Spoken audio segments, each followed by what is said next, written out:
Hello, got another video inside our 1986 Escort sedan, but this will apply to pretty much all the 80s Escorts and EXPs. So yes, the EXPs are the same way in this regard. And this is the kick panel. This guy right here.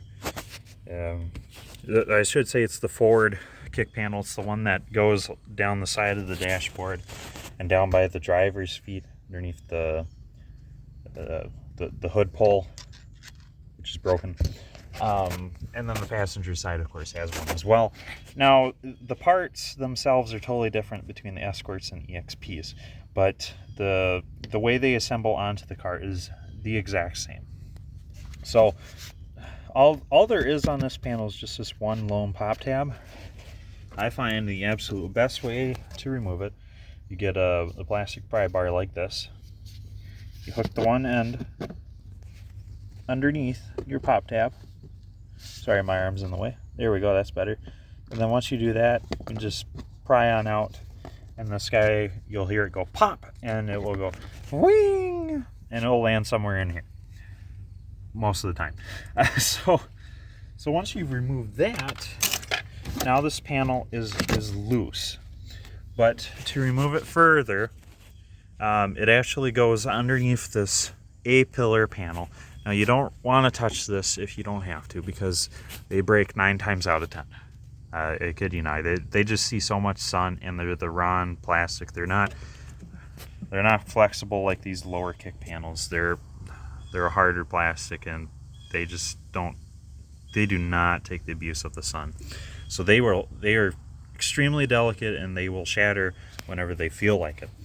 And then on the lower half, it's the same thing, but it's held in by this kick panel. And because the kick panel we're talking about today goes over the door gasket, you can't push it forward to clear it out from under here. So what you have to do is remove a couple screws from this kick panel. If you have an EXP, it's I think like 4, and then the whole thing lifts up away, and you're free and clear.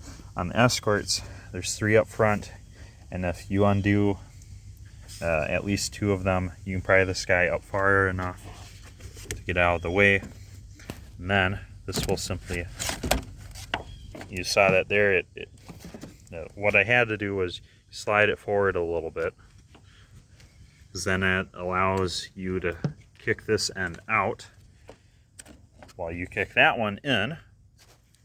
Now holding it like so, you just pull it straight on out, and you're all done.